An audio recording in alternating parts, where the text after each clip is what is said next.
연구를 보면 자외선 차단 능력이 있는 성분 때문에 자외선 차단제가 피부에 자극을 유발할 수 있다. 오히려 피부의 노화를 가속화시킬 수 있다. 그래서 제가 평일에는 선크림을 안 바르는 날도 많아요. 피부를 건강하게 젊게 유지하는데 3가지 키워드 기억하시면 좋을 것 같아요. 첫 번째는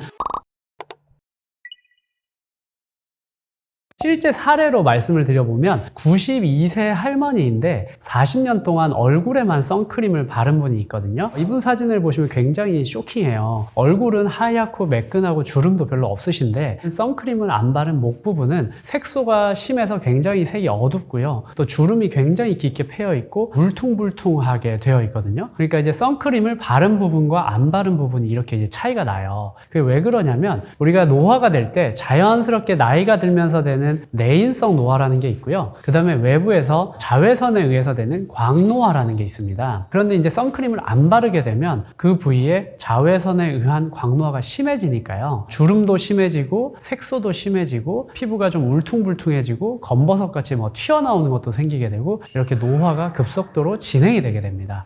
그래서 5년 동안 어떤 분은 선크림을 바르고 어떤 분은 안 발랐다. 그러면 선크림을 바르신 분은 훨씬 동안일 확률이 높고요. 선크림을 안 바르신 분은 노화가 급속도로 진행이 돼서 훨씬 노안이실 확률이 높습니다. 첫 번째는 선크림을 충분히 바르지 않은 경우인데요. 말씀드린 것처럼 제곱 센티미터당 2mg을 발라야 되는데 그만큼 바르는 경우가 사실 별로 없거든요. 그렇다 보니까 사용량이 적으면 자외선 차단 능력이 떨어지거나 혹은 그 능력이 유지되는 시간이 적어지게 됩니다. 그런데 우리가 자외선 차단제를 바르면 나 자외선 차단제 발랐으니까 야외에 햇빛 많은 곳에 나가도 돼 이렇게 당당하게 자신감 있게 막 나가시는 경우 있잖아요. 그렇게 되면 오히려 자외선에 의한 피부 손상이 더 증가할 수가 있게 되니까요. 그러면 노화를 가속화시킬 수 있겠죠. 그리고 두 번째로는 자외선 차단제를 충분히 덧바르지 않은 경우인데요. 보통 우리가 자외선 차단제를 바르고 한 2시간에서 3시간 정도 지나게 되면 자외선 차단제로 인한 차단 능력이 많이 감소하게 됩니다. 그래서 2시간에서 3시간 정도 덧바르는 것이 필요한데요. 그런데 우리가 보통 아침에 출근할 때 8시나 9시쯤 자외선 차단제를 발랐다고 생각을 하면요. 11시나 12시 이쯤 되면 사실 자외선 차단제를 또 한번 덧발라줘야 되는 상황이 되거든요. 근데 덧바르지 않고 점심 식사를 하러 밖으로 나갔다. 이렇게 생각을 해보면요. 자외선 차단 능력이 굉장히 떨어져 있는 상태인데 자외선에 의해서 피부 손상과 노화가 가속화되겠죠. 그리고 자외선 차단제를 충분히 덧바르지 않은 경우, 외부에 외출을 하셔서 자외선에 노출되는 경우 오히려 피부의 노화를 가속화시킬 수 있다. 이렇게 말씀드리고 싶습니다. 피부 자극도 2가지로 나눠서 생각해 보고 싶은데요. 첫 번째는 자외선 차단 능력이 있는 성분 때문에 자극이 될 수가 있어요. 자외선 차단 능력이 있는 성분은 크게 또 2개로 나눌 수 있거든요. 첫 번째는 우리가 무기자차라고 부르는 성분이에요. 대체로 징크 옥사이드 혹은 티타늄 다이옥사이드라고 불리는 성분인데 이런 성분들은 피부에 바르면 쉽게 생각하시면 금속으로 피부 위에 보호막을 친다 이렇게 생각하시면 돼요. 그러면 자외선이 우리 피부에 오면 그 보호막이 맞고 반사돼서 튕겨나가거든요. 그런 원리로 우리 피부를 자외선으로부터 보호한다. 이렇게 생각하시면 쉽고요. 두 번째, 유기자차인데요. 유기자차 성분들은 물리적으로 자외선을 반사시켜서 보호하는 것이 아니라 화학적으로 자외선을 차단하게 돼요. 그래서 자외선이 우리 피부에 오게 되면 유기자차 성분과 화학적으로 반응을 하면서 특정 파장의 자외선이 흡수가 되고 그 다음에 다른 종류의 파장의 빛이 반사가 된다거나 이런 화학 반응을 통해서 자외선의 효과를 차단을 하게 되거든요. 그런데 이 화학 반응을 일으키는 과정에서 피부에 자극이 되거나 혹은 유기자차 성분 자체가 어떤 피부에 자극을 유발하거나 그럴 수가 있습니다. 그래서 이런 유기자차 성분의 자외선 차단제가 피부에 자극을 유발할 수 있다. 요거 한 가지 말씀드리고 싶고요. 그 다음에 자외선 차단제 성분 말고 우리가 자외선 차단제나 로션이나 어떤 제품을 만들 때 계면활성제나 향료나 어떤 보존제나 다른 성분들이 많이 같이 들어가게 되거든요. 이런 성분들에 자극이 되는 성분들이 들어있으면 또 트러블을 유발할 수 있어요. 대표적으로는 아세톤이나 알코올, 프로필렌 글라이콜, 그리고 아하, 소듐 라우릴 설페이트, 벤즈알코늄 클로라이드, 포름알데히드 릴리저, 벤솔, 벤질알콜, 캠퍼, 피리올리도닉 카복실릭 액시드, 라놀린, 그리고 향료 등이 있습니다. 그래서 이런 성분들은 제품을 선택하실 때 전성분표를 한번 보시고 이런 성분이 있지는 않은지 한번 체크하셔서 이런 성분이 빠진 제품을 선택하시기를 권해드리고요. 있고요. 그 다음에 지금까지 이제 자극에 대해서 말씀드렸고, 그 다음에 이제 여드름 유발에 대해서 또 말씀드리고 싶어요. 이거는 코메도제닉이라고 구글에 검색을 하시면 해당 성분이 굉장히 많이 서치가 되거든요. 이런 성분이 내가 사용하는 자외선 차단제 속에 들어있다? 그러면 그 자외선 차단제를 쓰면 여드름을 유발할 수 있으니까요. 그런 여드름을 유발하는 성분이 빠진 제품을 선택하는 것을 추천드리고, 이게 좀 어려운 분들은 제품에 non-comedogenic 이런 표현이 되어 있는 제품이 있어요. 그런 경우는 이런 코메도제닉한 성분이 빠졌다는 표현이니까요. 이런 제품을 선택하시면 도움이 되겠습니다.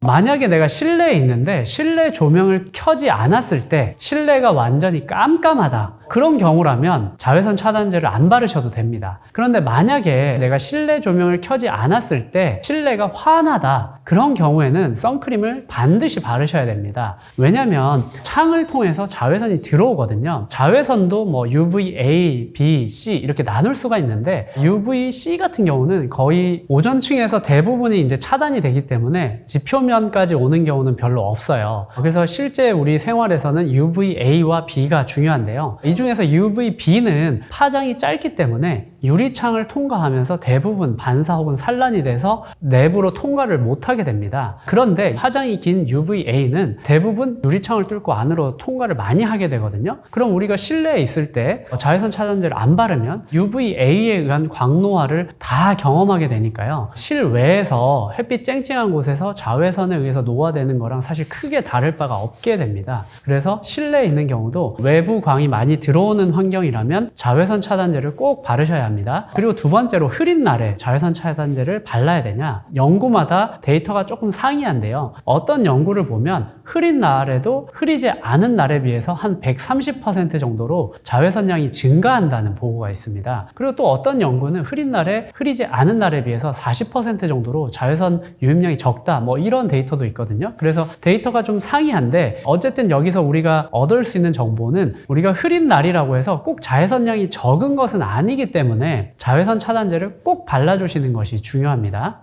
우리가 실제로 자외선 차단제 제품에 보면 자외선 차단 능력을 그 제품에 표기를 해놨어요. SPF라고 표기되어 있는 것은 UVB에 대한 차단 능력을 숫자로 표시를 해놨고요. PA라고 되어 있는 것은 UVA에 대한 차단 능력을 표기를 해놓은 거예요. 그런데 이런 차단 능력을 우리가 수치로 평가를 할 때 1제곱센티미터당 2mg 정도 바르라고 하거든요. 근데 그게 어느 정도인지 와닿지가 않잖아요. 근데 우리가 일상적으로 바르는 양을 좀 쉽게 말씀드리면 얼굴 정도 면적에 바르실 때 100원이나 500원 동전 정도로 자외선 차단제를 충분히 짜서 사용하시라고 말씀드리거든요. 근데 우리가 실제로 그렇게 많이 쓰시는 분들 별로 없을 거예요. 보통은 그 정도 양의 4분의 1 정도 사용하시거든요. 그러니까 그것도 사실 충분치 않은데 메이크업 제품에 소량 들어있는 자외선 차단제 성분은 그것보다도 더 적은 경우가 일반적이거든요. 그래서 그런 제품 속에 들어있는 자외선 차단제는 충분하지 않기 때문에 자외선 차단제를 충분히 발라주시는 것이 꼭 필요합니다. 특히 6개월 미만 이런 경우는 피부 장벽이 완전히 성숙되어 있지가 않아요. 그래서 어떤 제품을 발랐을 때 그게 피부 장벽 위에 남아있지 않고 흡수가 많이 되면서 전신적으로 영향을 미칠 수도 있거든요. 특히 이제 유기자차 선크림 같은 경우에 피부에서 자극이 되거나 그게 흡수가 되어서 전신적으로 어떤 해를 끼칠 가능성이 있습니다. 그래서 어린아이들은 가급적 무기자차 선크림을 사용하는 것을 추천드리고요. 그 성분은 앞서 말씀드린 대로 징크 옥사이드, 티타늄 옥사이드 딱 이 두 개거든요. 그래서 이 성분을 한번 외우셔서 선크림을 고르실 때 이 성분을 확인하고 고르시는 것을 추천드립니다. 그리고 아까 말씀드린 그 자극이 된다거나 여드름을 유발한다거나 하는 성분들이 빠진 제품을 고르셔서 아이들에게 사용하시는 것을 추천드립니다.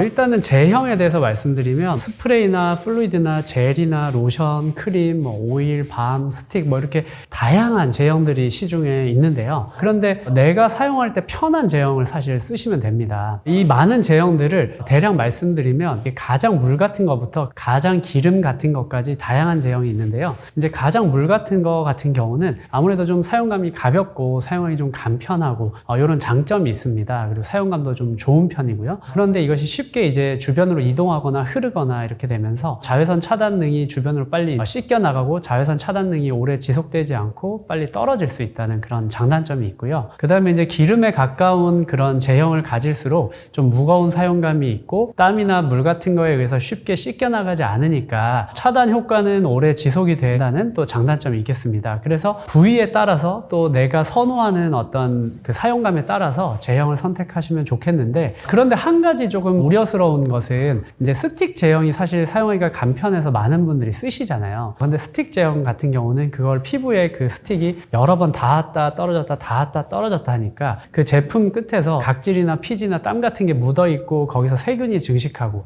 이렇게 청결하지 않은 문제가 있을 수 있으니까 저는 보통은 스틱 제형은 좀 가급적은 피하시라 이렇게 말씀을 드리는 편입니다. 먼저 권장하는 용량은 단위 제곱센티미터당 2mg을 사실 추천드리는데, 그 정도 바르려고 노력을 한번 해보시고 너무 하얘진다거나 불편하다 그럼 거기서 이제 내가 좀 용인되는 만큼 바르시는 것을 추천드리고요. 그리고 두 번째는 사용 주기는 보통 우리가 사용하는 양을 기준으로 했을 때 2시간에서 3시간 정도면 자외선 차단 능력이 많이 떨어지게 돼요. 그래서 2시간에서 3시간에 한 번 정도는 더 바르셔라 이렇게 말씀드리고 싶고, 그 다음에 바를 때 좀 사용 부위를 꼼꼼하게 바르셔라 이런 말씀 드리고 싶어요. 예를 들면 입술이나 귀나 목이나 우리가 보통 잘 빠뜨리고 안 바르는 부위들이 있거든요. 그런데 이런 부위들도 자외선에 의해서 노출이 되고 노화가 되고 나중에 피부암이나 잘 생길 수 있는 부위니까요. 이런 부위도 빠뜨리지 않고 바르시는 것을 추천드립니다. 세안 같은 경우도 샤워랑 비슷해요. 우리 피부 장벽이 있고 거기 각질과 지질과 천연 보습인자 이런 것이 있고 그 위에 이제 떨어져 나가야 될 각질, 피지, 땀, 먼지, 이물질, 세균 이런 것들이 버무려져 있고 자외선 차단제, 메이크업 이런 것들이 이제 덮고 있겠죠. 그런데 우리가 세안을 하는 것은 이 피부 장벽은 잘 보호를 하면서 그 위에 노폐물은 깨끗하게 잘 씻어내려고 하는 거잖아요. 근데 우리가 클렌징 폼으로 한 번만 세안을 했을 때 이런 자외선 차단제나 메이크업 제품 같은 것이 깨끗하게 씻겨나가지 않는 경우가 많죠. 그러니까 이중 세안을 하는 거죠. 그래서 이중 세안을 할 때 클렌징 오일이나 클렌징 젤이나 클렌징 워터나 뭐 클렌징 티슈나 다양한 제품을 사용하셔서 1차로 세안을 하시고 그 다음에 이제 클렌징 폼으로 2차 세안하시고 이렇게 보통 많이 하시는데요. 근데 이렇게 했을 때 고려해야 될 점이 두 가지가 있습니다. 하나는 이 노폐물이 깨끗하게 잘 씻겨 나가야 되는 것을 고려를 하셔야 되고, 두 번째는 그 아래 피부 장벽을 잘 보존하는 것, 보호하는 것을 생각을 하셔야 돼요. 그런데 피부 타입에 따라서 또 좀 달라지는데요. 내 피부가 굉장히 두껍고 피지 분비도 많고 민감하지 않고 튼튼한 피부다. 이런 경우는 클렌징 오일이나 강한 계면활성제를 이용해서 1차 세안을 하시고 그 다음에 늘 하시던 대로 클렌징 폼을 이용해서 2차 세안하시고 이런 방법도 괜찮다고 생각을 합니다. 그런데 내 피부가 굉장히 얇고 민감하고 굉장히 건조하고 당기고 이런 약한 피부를 가지고 있다. 이런 분들은 이중 세안을 하실 때 굉장히 주의하시는 것이 필요합니다. 피부 장벽을 손상시키지 않고 잘 보존하는 것에 초점을 맞춰서 세안을 하시는 게 중요하거든요. 이런 경우에는 클렌징 워터를 화장솜에 묻혀서 이렇게 밀면서 1차 세안을 하신다거나 클렌징 티슈를 이용해서 문지르면서 닦아내신다거나 피부 장벽이 과하게 손상이 되면서 피부가 굉장히 민감해지실 수 있거든요. 예를 들어서 주사 피부염과 같은 컨디션이 될 수 있기 때문에 그렇게 과한 이중 세안은 피하는 것을 추천드리고요. 그리고 특히 여드름이 많이 나는 피부다. 이런 경우에는 클렌징 오일을 사용해서 이중 세안을 하시면 여드름이 오히려 더 많이 발생할 수가 있어요. 그래서 이런 경우도 클렌징 오일 사용을 추천드리지 않습니다. 그러면 민감한 피부일 때는 어떻게 하는 것이 좋으냐? 저는 보통은 이제 젤 타입의 그런 클렌징 제품으로 이중 세안하는 것을 더 추천을 드리고요. 젤으로 1차 세안 하시고 그 다음에 또 폼으로 2차 세안 하시고 이렇게 하는 것을 추천드리고 있습니다.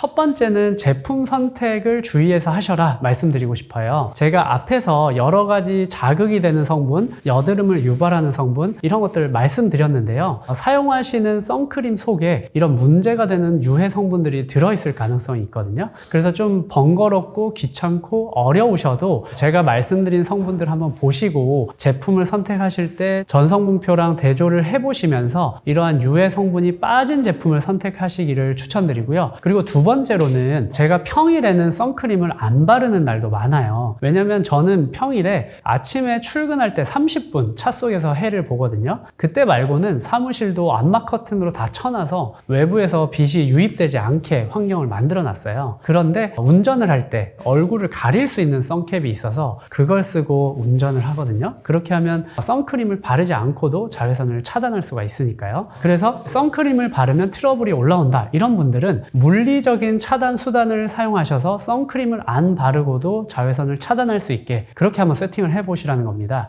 예를 들면 집 같은 경우는 암막 커튼을 치셔서 외부의 광원이 실내로 유입되지 않게, 또 사무실에서도 마찬가지로 세팅하시면 좋겠고요. 또 운전하실 때 그런 얼굴을 가려서 자외선을 차단할 수 있는 선캡 같은 것을 착용해 보시는 것도 추천드리고요. 그리고 오전 10시에서 오후 4시 사이에 이렇게 자외선이 굉장히 강한 시간대에는 아예 외출을 자제하시는 것도 좋은 방법일 것 같습니다. 그리고 외출하실 때는 챙이 긴 모자나 긴 소매나 또 얼굴을 가릴 수 있는 골프용 마스크라든지 아니면 양산이라든지 이렇게 물리적으로 차단할 수 있는 수단을 사용하셔서 선크림을 안 바르고도 자외선을 차단하실 수 있도록 그렇게 한번 세팅해 보시면 좋을 것 같습니다. 제가 여러 가지 말씀을 드렸는데 피부를 건강하게 젊게 유지하는데 3가지 키워드 기억하시면 좋을 것 같아요. 세보자인데요. 세안, 보습, 자외선 차단입니다. 일단은 이 3가지 다 제품을 선택하실 때 문제가 되는 성분이 들어가지 않은 그런 제품을 선택을 하시고요. 그 다음에 세안을 꼼꼼하게 하시고, 보습 빠른 시간 내에 꼭 하시고, 그 다음에 자외선 차단, 정말 피부과 전문의들이 다 강조하잖아요. 자외선에 노출되는 상황 꼭 피하시고 자외선 차단제 꼭 바르시고 2-3시간 간격으로 덧바르시고,